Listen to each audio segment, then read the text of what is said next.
for today, it doesn't matter. I don't want to make that big a distinction.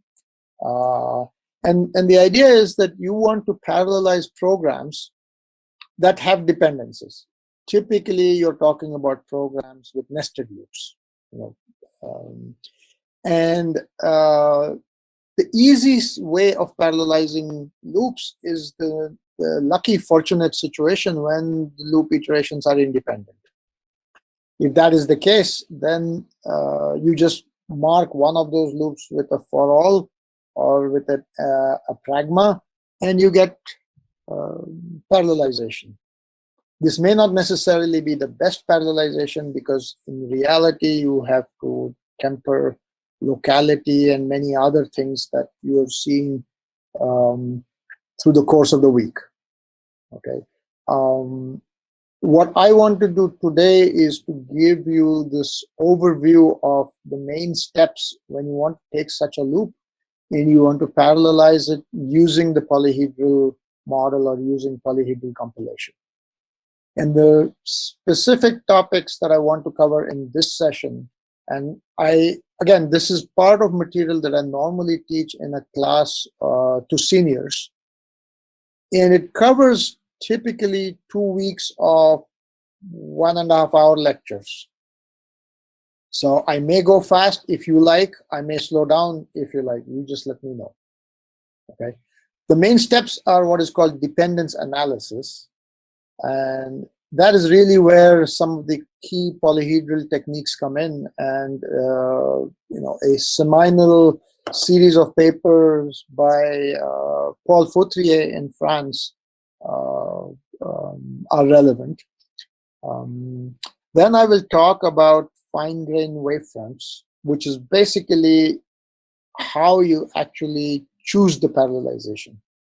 This is actually a fairly deep and complicated problem, but I won't go into it today or in this overview, because it's a fairly deep and complicated problem, and what I want to do in this is to work more with examples.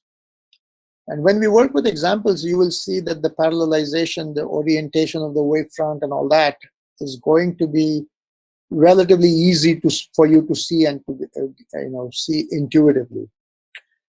Then I will talk about how the program is transformed, and that actually turns out to be an interesting thing. Then I will tell you what I didn't talk about. Okay? All right. So you have seen all these things in some other context about dependencies between statements. If you have two statements, let's call them X and Y, where X executes after Y in the sequential version of the program, X depends on Y if they both access the same memory location and one of them is a write. Okay, so technically you can classify all four of the kinds of accesses: reads, writes, pairwise, and if you read after a write, that is called a true dependence, and that is basically that the second instruction is reading the value that the previous instruction produced. Others, as you will see, are related to the memory artifact of the program. They're not really true dependencies. Okay, and you've seen this. So what changes when you want to do so when you want to parallelize, when you have a true anti or output dependency in the program, that order cannot be changed when you parallelize, right? Any thoughts on why?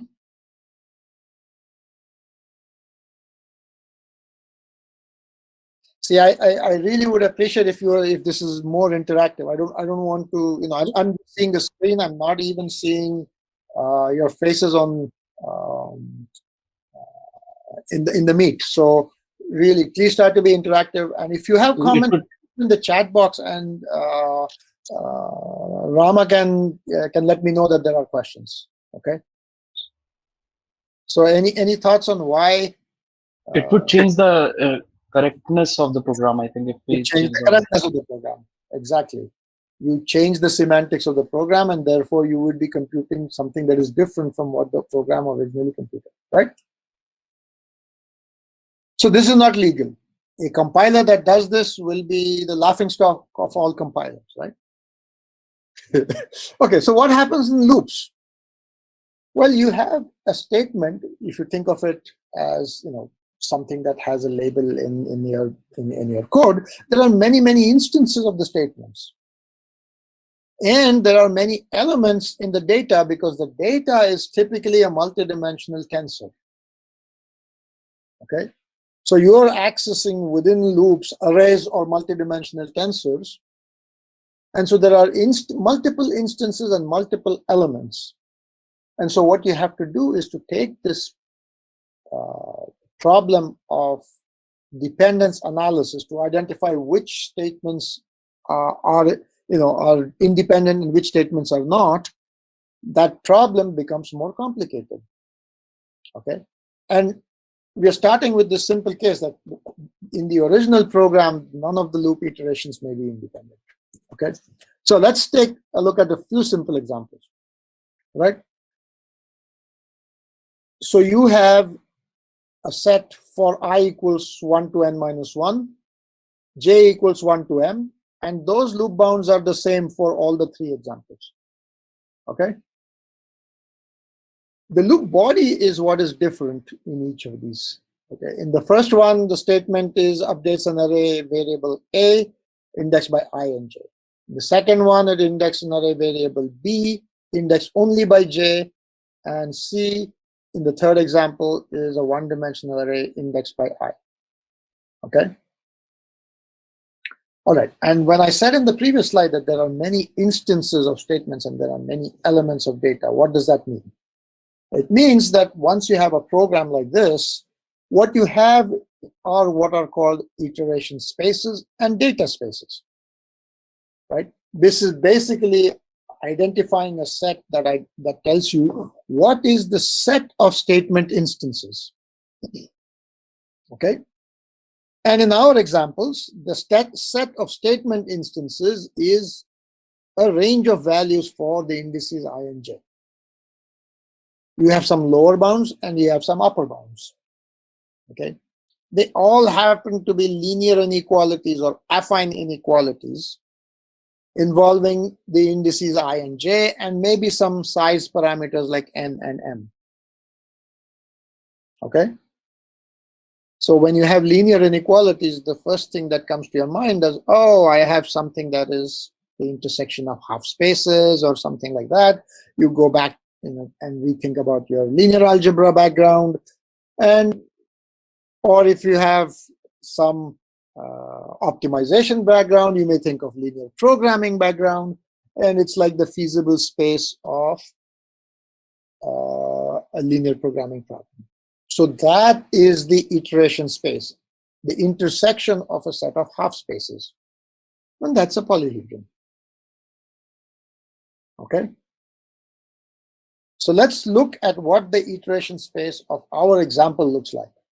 Our three examples for I equals 1 to n minus 1 and j equals 1 to m minus 1 is basically a rectangular region whose corners are 1, 1, and n minus 1, m minus 1.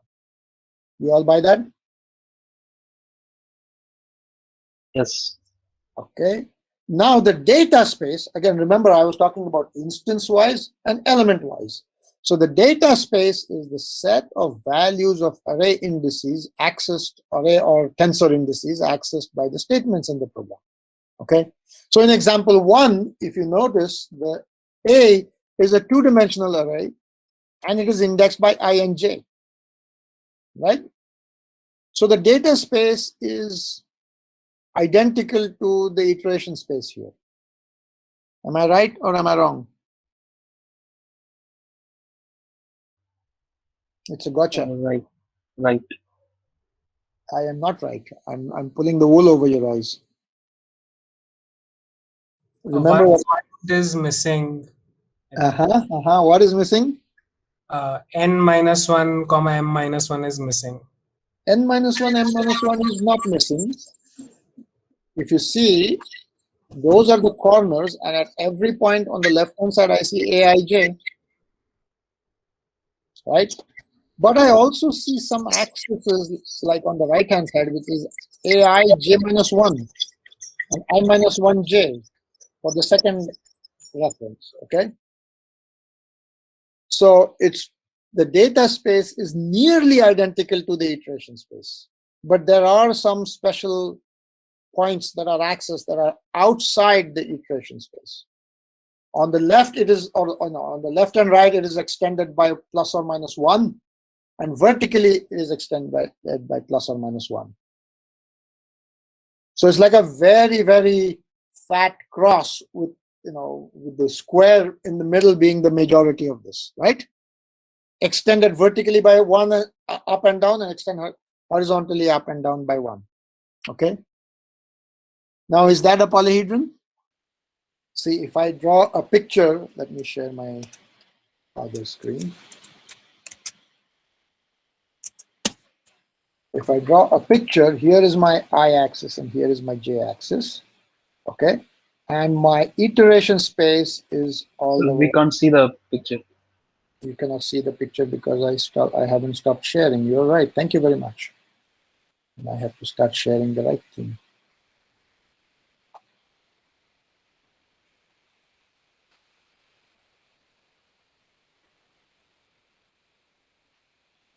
I think this going back and forth is going to be a little painful. Where is my... let me share a window.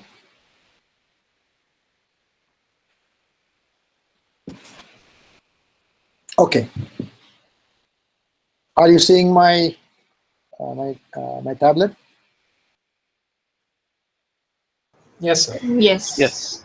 So this is the I-axis, this is the J-axis. Okay. This is 1, 1. This is I equals n minus 1, m minus 1. Okay. And I am accessing, if you remember, a of ij on the left-hand side, a of I minus 1j on the right-hand side, and ij minus 1, right? So my data space, actually, I realized why there was no response. There was a mistake. Okay. I am accessing all the points here and all the points here. Okay.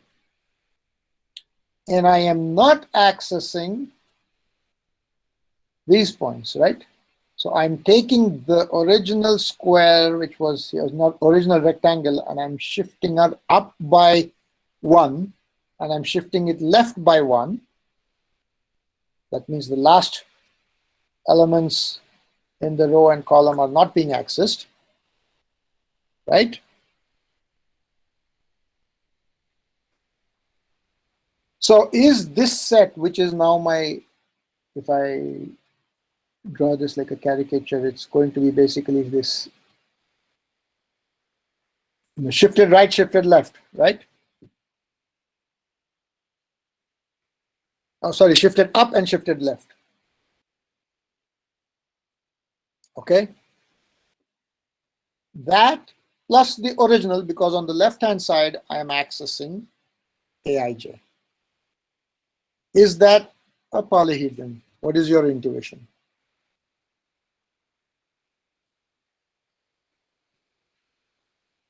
And it's okay if if your intuition is wrong.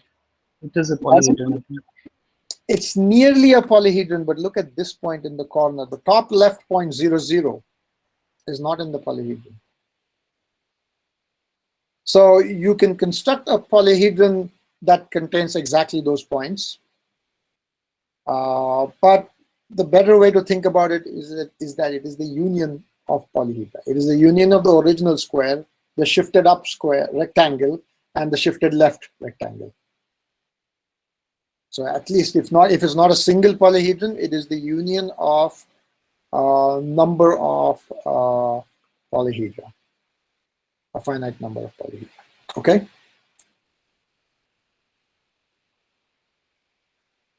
So in example 2, what is the iteration space and what is the, well, the iteration space we've completed. What is the data space?